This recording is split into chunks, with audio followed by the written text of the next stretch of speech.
ಐಶ್ವರ್ಯ ಗೌಡ ಬಹುಕೋಟಿ ವಂಚನೆ ಪ್ರಕರಣದಲ್ಲಿ ಪೊಲೀಸ್ ಅಧಿಕಾರಿಯಾಯಿತು. ಇದೀಗ ರಾಜಕಾರಣಿಗಳ ಸರಣಿ ಶುರುವಾಗಿದೆ. ಪ್ರಭಾವಿ ಪೊಲಿಟಿಷಿಯನ್ ಜೊತೆಯೂ ಐಶ್ವರ್ಯ ಗೌಡ ಪಾರ್ಟಿ ಮಾಡಿರುವ ಫೋಟೋಸ್ ಮತ್ತು ವಿಡಿಯೋಗಳು ಲಭ್ಯವಾಗಿವೆ. ಪ್ರಭಾವಿ ರಾಜಕಾರಣಿ ಜೊತೆ ಪಾರ್ಟಿ ಮಾಡಿದ್ದ ಕುರಿತು ಸಾಕ್ಷ್ಯಗಳು ಲಭ್ಯವಾಗಿವೆ. ಹೈದರಾಬಾದ್ನಲ್ಲಿ ಪಾರ್ಟಿ ಮಾಡಿದ್ದು ಈ ಬಗ್ಗೆಯೂ ಪೊಲೀಸರು ವಿಚಾರಣೆ ನಡೆಸಲಿದ್ದಾರೆ.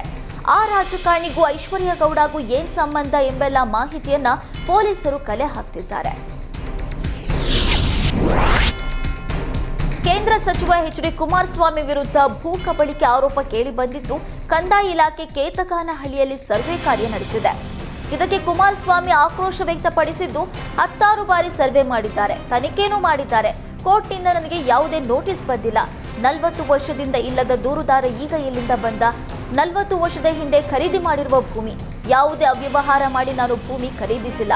ಬೇಕಾದ್ರೆ ಇವರು ಇಂಟರ್ ನ್ಯಾಷನಲ್ ಸರ್ವೇಯರ್ ಅನ್ನೇ ಕರೆತರಲಿ ಅಂತ ಎಚ್ಡಿಕೆ ಕಾಂಗ್ರೆಸ್ ಸರ್ಕಾರದ ವಿರುದ್ಧ ವಾಗ್ದಾಳಿ ನಡೆಸಿದ್ದಾರೆ.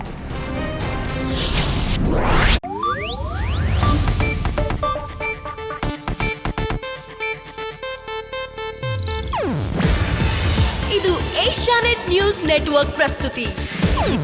ನೀವು ನೋಡ್ತಿದ್ದೀರಾ ಏಷ್ಯಾನೆಟ್ ಸುವರ್ಣ ನ್ಯೂಸ್.